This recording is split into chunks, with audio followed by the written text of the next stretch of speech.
Hola amigos, muy buenos días. Bienvenidos a esta nueva edición de Mesa Política. Este es un programa producido por Otra Mirada en alianza con Nuestra América TV.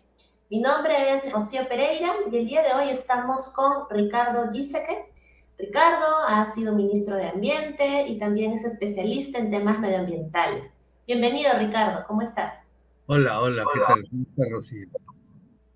Muchas gracias por acompañarnos. Con Ricardo vamos a hablar el día de hoy sobre este atentado ecológico, este derrame de petróleo que ha habido en las costas de Lima y Callao y que se sigue, como sabemos, expandiendo hacia el norte. Bien, Ricardo, un primer tema que quisiera consultarte es sobre este nuevo derrame, ¿no? Que acaba de ser reportado en la semana y que aparentemente también Repsol lo habría minimizado nuevamente, diciendo de que en realidad no es un nuevo derrame, sino más bien el remanente del anterior. Entonces, queremos entender bien qué es lo que ha pasado, si nos puedes explicar. Sí, mira, en principio el tema es el siguiente. El barco es un barco es un barco gigante que trae 1 millón de barriles, ¿ok? Y este barco se apodera donde Repsol diga, porque el capitán del barco solo trae el barco hasta las costas de Lima. Y de ahí se acomoda donde tiene que estar y por supuesto hay un señor que opera y dice dónde va a estar, está acoderar ahí junto a las multiboyas, etcétera. El sitio donde se produjo el derrame principal es el sitio donde todavía está. ¿Y qué es, cómo funciona? Son varias mangueras que abajo, en el 15, 16 metros de profundidad, está un tubo y este tubo va hasta la refinería y no hay que olvidar que son casi 5 kilómetros desde donde está el barco hasta la refinería, porque el mar que está, los barcos estos grandes acoderan en mar abierto. Entonces, allí hay una pieza clave que es donde entran las tuberías que van a bombear el petróleo y de allí entra, o sea, es como una especie de codo especializado que lo lleva para adentro, hacia la refinería. Bueno, se produjo el derrame, todo el mundo se dio cuenta finalmente, paralizaron al bombeo, todo, pero ahora lo que toca es, hay que desarmar esa parte de abajo, hay que poner unos buzos especializados, con protección especial, porque es un mar que ya tiene un montón de petróleo, y entonces ellos van a la parte de abajo y sueltan este codo. Obviamente al soltar el codo ya nadie está bombeando, pero esas tuberías todavía tienen petróleo. Entonces lo que sale es, mira, 8 barriles. Yo pienso que el total del derrame no ha sido 6.000. Yo tengo la impresión de que es bastante más. Y mi impresión es que debe ser más bien alrededor de los 30.000 barriles. De manera que 8 en realidad es la gotita que se le cayó de la sopa a alguien, pero no. Y además, esta vez que estaban ahí trabajando, sí tenían todo en su sitio. Tenían las barreras flotantes, tenían los skimmers, tenían todo. Lo que quiero decir es, eso, si eso lo hubieran tenido ahí y si la gente hubiera estado pilas mirando qué cosa pasaba, en el momento de la rotura se para todo y no hubiera habido este derrame gigantesco que obviamente todos tenemos que hacer un acto de contrición y decir, bueno, esperamos de todo corazón que no sea voluntario, ¿no es cierto? O sea, a nadie se le ocurre botar petróleo porque sí, porque eso es lo que pierde la empresa que lo trae, la empresa que lo importa. Lo que ha pasado, tengo yo, es que se ha producido un accidente, como suelen suceder los accidentes, sin la voluntad especial de nadie. Y entonces lo que ha sucedido es que ha habido una especie de amodorramiento respecto de cómo funcionan las cosas. Y como es un tema extremadamente delicado, y como es un tema tan delicado, lo que sucede y lo que tiene que suceder es que en realidad eh, cada operación tiene que llevarse a cabo como si fuera la primera vez que la están haciendo. Y es además extremadamente peligrosa.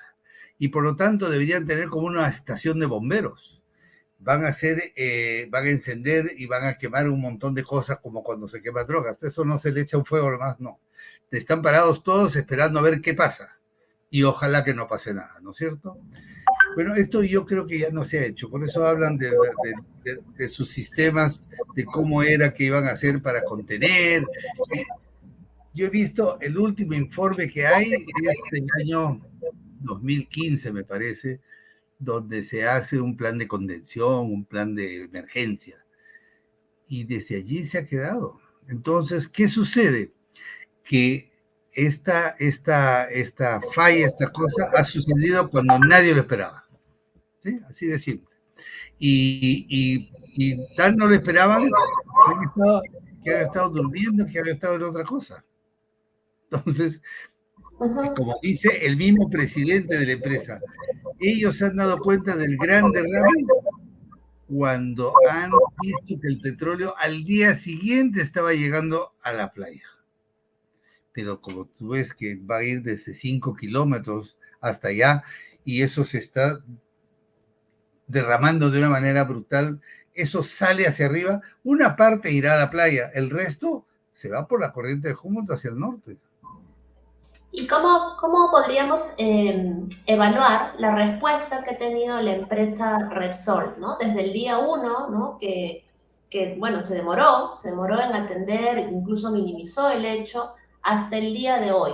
En tu balance, ¿cómo crees que Repsol está respondiendo con las acciones de limpieza, de descontaminación y de remediación? A ver, yo creo que están trabajando solamente con la limpieza. De remediación, no hay nada.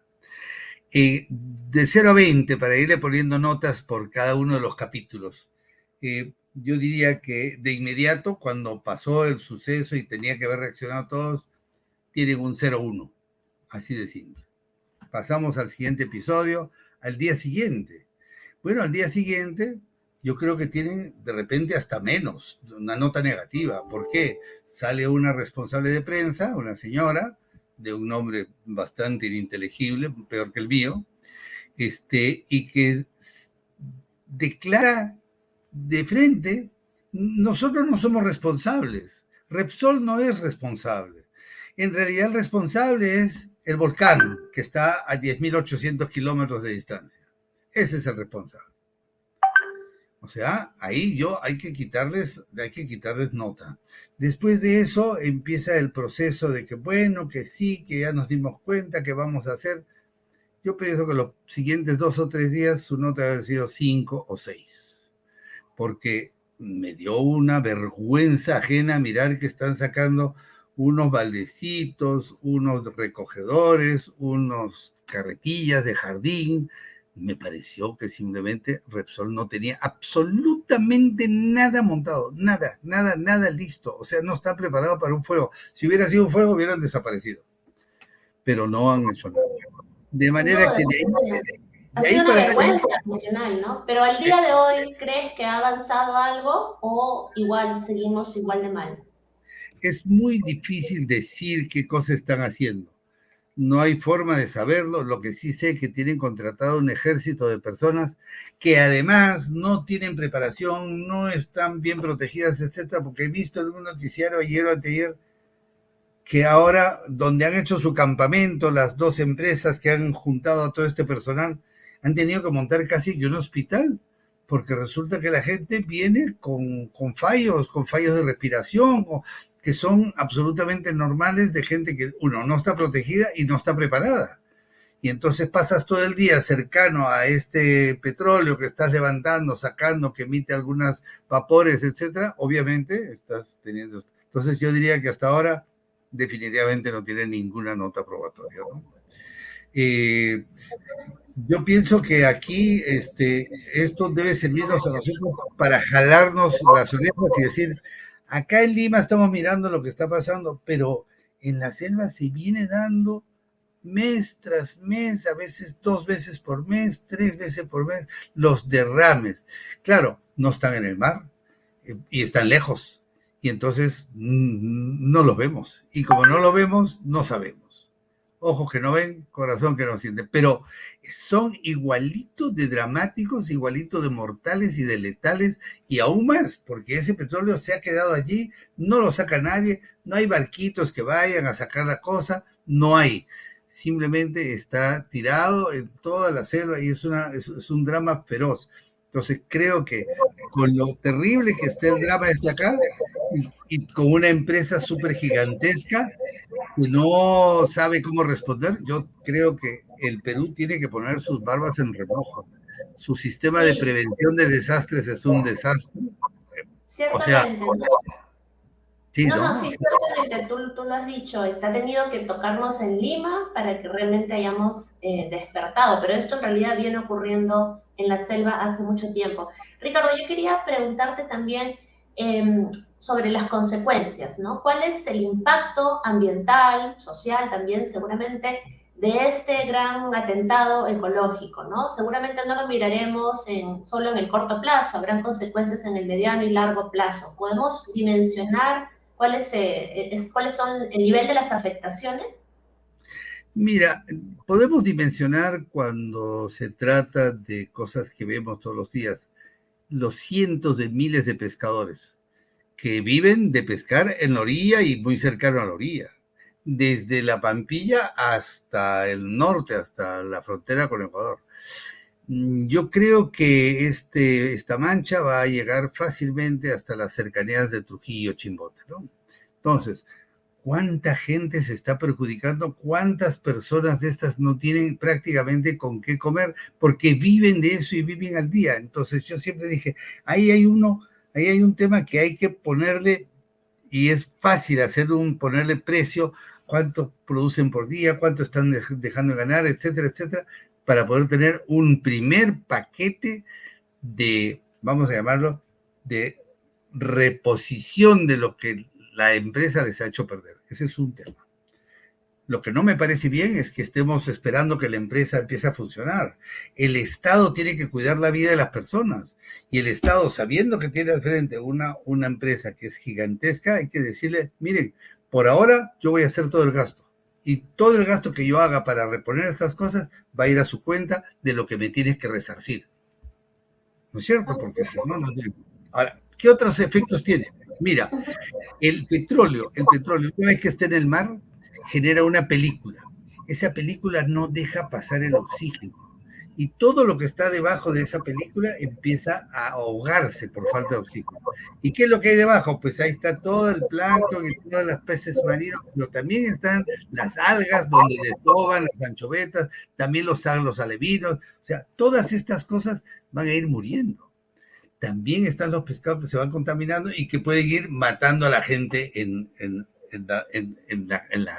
la playa. Pero estas cosas que están pasando, y por supuesto que van llegando a las áreas naturales protegidas, y uno ve las aves, esa es la parte concreta, que uno ve las aves que no pueden seguir volando, que se mueren, que se contaminan, que se oxidan. Entonces, de aquí para adelante hay un tema que no es que ya está terminado, no es que ya hay que evaluar, hay que ir evaluando y hay que ir sumando y hay que ir sacando metodologías porque esto no ha terminado. Y no ha terminado porque Repsol no tiene cómo hacer para detener la mancha. O no. En realidad sí hay cómo hacerlo, pero creo que no le interesa. ¿Se puede estimar en cuántos años más vamos a ver los efectos de este gran atentado? Bueno, hay personas del Colegio de Biólogos del Perú que están haciendo estimaciones, pero hay que terminar de hacer un estudio muy detenido, ¿no es cierto? Porque hay bastantes especies ahí para saber hasta cuándo. Pero estiman que por lo menos estamos hablando de 3 o 4 años para empezar a ver la posibilidad de que eso se vaya regresando a su naturalidad. Pero yo no creo que eso regrese a estar totalmente resarcido de ninguna manera por un plazo razonablemente grande, tal vez unos 15, 20 años. Hay muchas caletas, muchos sitios donde el petróleo más se está empozando. O sea, no es una piscina donde uno llega y limpia, etc. Tenemos realmente una posición muy tremenda. Y yo creo que ya he escuchado a la ministra, a la primera ministra decir que, bueno, vamos a ver cómo sería el caso de la licencia de operación. Es que es cierto, esta empresa es una empresa privada. Compró en comanditas con YPF, etcétera. Llegó un tiempo en el año 2017 en que compró el resto. Incluso tuvo ayudas financieras del gobierno español. y terminó de comprar. Es suyo, es privado. Entonces, ahora lo que toca decir es usted, claro, tiene una licencia de operación aquí en el Perú, ¿sí? Pues entonces esa licencia se la podemos suspender por un tiempito hasta que nos demuestre tres cosas por lo menos. Uno, que ya está en capacidad de operar. Segundo, que ha hecho frente a las desgracias que se han sucedido por cuenta de ella. Y tres, de que ha pagado su multa, porque su pecado principal es no haber seguido todos los protocolos que tenía que haber seguido. Nadie puede multar un accidente, pero sí puedo multar cómo ese accidente ha generado una tragedia gigantesca porque no tenía la menor idea de qué se podía hacer. Entonces, o si tenía la menor idea, peor, nunca las practiqué, nunca las puse en práctica, nunca me interesó sacar eso adelante. Entonces, yo creo que por lo menos esas tres cosas tienen que hacer. No hay forma sino de cómo el Estado va a hacer que esperamos que los municipios estén pidiendo una disponibilidad presupuestal. ¿De dónde? No sé si el presupuesto da para que uno saque así libremente. Estamos hablando, no sé, por lo menos de manera directa, yo pienso, estimo tal vez de unos 200 o 250 millones de dólares hasta ahora. Tienen casi 10 días, van a cumplir los 15 días pronto, y la gente no trabaja, no come, no. ¿Qué pasa? No Sí, entiendo. ciertamente. Ese es además un clamor ciudadano generalizado, ¿no? Que Repsol hace cargo, ¿no? Es lo que veíamos en las marchas y que efectivamente la máxima sanción, la más drástica sanción se aplique a la empresa. Si es que se da. Pero discúlpame que te interrumpa, es que la más drástica sanción en el Perú es una tontería. A eso Es, iba, ¿no? Eso quería consultarte. ¿Cuál es el futuro de la refinería La Pampilla y qué va a pasar con Repsol? ¿Cuál es el mira, escenario que se abre? vamos a fabricar escenarios. Yo tengo la impresión de que hoy en día Repsol importa todo el petróleo crudo, importa algunos productos terminados, como por ejemplo el GLP, que el 85% lo trae directamente de Camisea, lo trae de Paracas, y el 15-20% lo importa. Y todo lo junta y nos lo vende a precio de importación. Con lo cual uno dice, son unos sinvergüenzas, para empezar. Segundo, así como eso, ellos podrían importar todo el resto. Ellos abastecen aproximadamente el 50% de las necesidades de productos petroleros.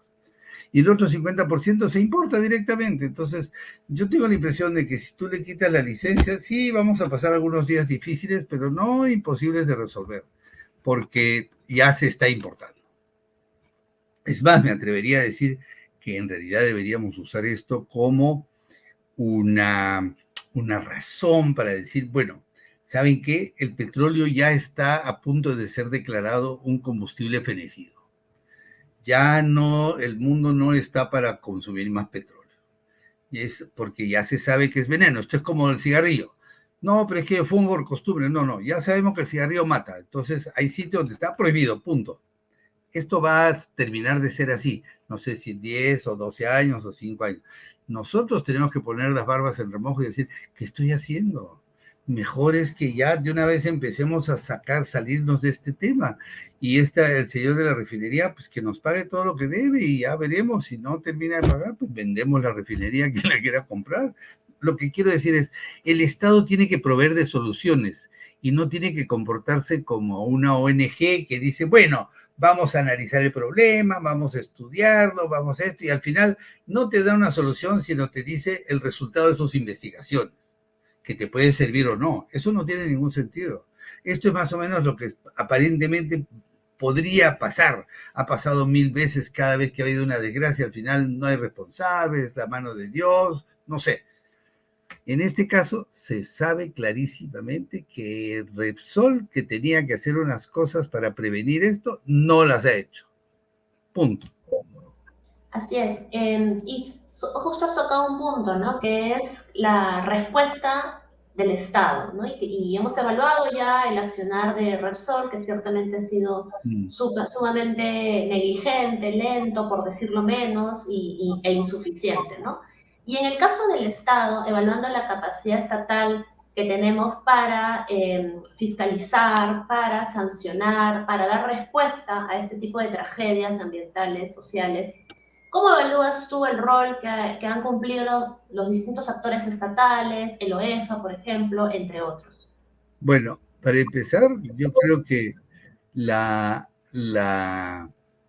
institucionalidad de carácter ambiental en Perú es demasiado farragosa. En este caso, ¿quiénes tienen que ver? El Ministerio del Ambiente, el OEFA, también el Ministerio de Energía y Minas, también el OSINERMIN, también la Fiscalía. Oye, ¿y pues con quién hablo? O sea, ¿a quién me debo? Claro, si tienes dos entes fiscalizadores como son el OEFA y el OSINERMIN, hay un problema ahí que no está totalmente resuelto. Entonces yo reviso, yo fiscalizo, tú fiscalizas, ¿quién fiscaliza? Lo que sí está claro es que en los años 2011, 2012, la OEFA empezó a trabajar ya más sistemáticamente, en empezar a hacer fiscalización, en estar presente en las cosas que tenía que hacer y a colocar multas. Y entonces cuando empezó a colocar multas, los empresarios, agremiados de las 1000 formas que hay en el Perú, ¿no es cierto? Empezaron a decir que eso no puede ser, que estas cosas ambientales eran una traba. Y entonces, ¿qué se hizo? ¿Te acuerdas, Rocío? Salió el decreto 2230, el 3. Entonces, este decreto, el paquetazo ambiental de los años 2012, 2013, ¿qué hizo? Rebajó el presupuesto de la OEFA y rebajó a la mitad y a la tercera parte algunas de sus multas. Entonces, ¿cómo queda la OEFA? Como que, hey, no te metas conmigo porque te acuso de nuevo con tu papá de Estado, ¿ah? No. Entonces, ahí empieza el problema. Segundo, en este año último pasado, en noviembre, diciembre, también sale un decreto, una normatividad nueva que dice que en realidad, sí, pues esas multas son muy altas. Entonces le vuelven a rebajar las multas. Y además hay una legislación o una normatividad tributaria que dice que empresa que usa su dinero para remediar temas ambientales, no dice si causados por ellos o por ajenos, entonces tiene el derecho de incorporar esta plata y reducirla de su base imponible. ¿Qué tal? Para pagar impuestos. O sea, usted, yo y todos los que estamos acá presentes pagamos los desastres ambientales de empresas como esta. Eso no tiene sentido.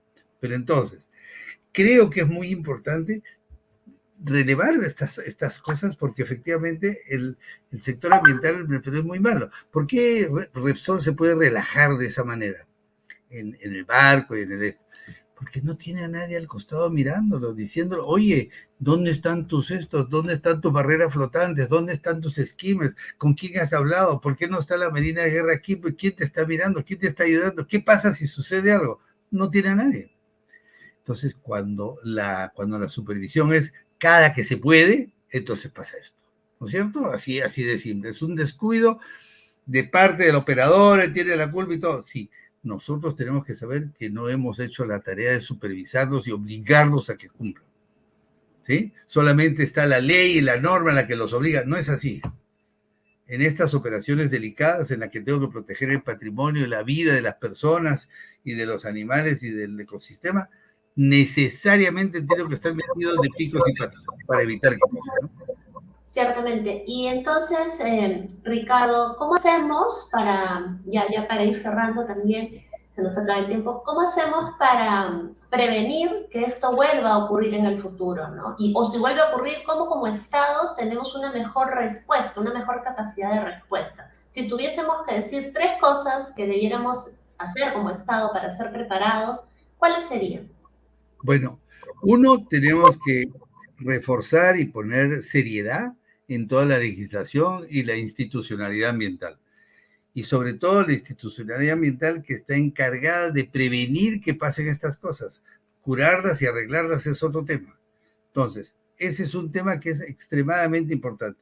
Segundo, las empresas tienen que ser exigidas a que cumplan siempre no cumplan siempre que se puede, siempre que no tengo amigos en el Congreso, siempre que no tengo... Así es como suceden las desgracias. O sea, yo estoy pidiendo que por favor no quiero gastar tanta plata en esto.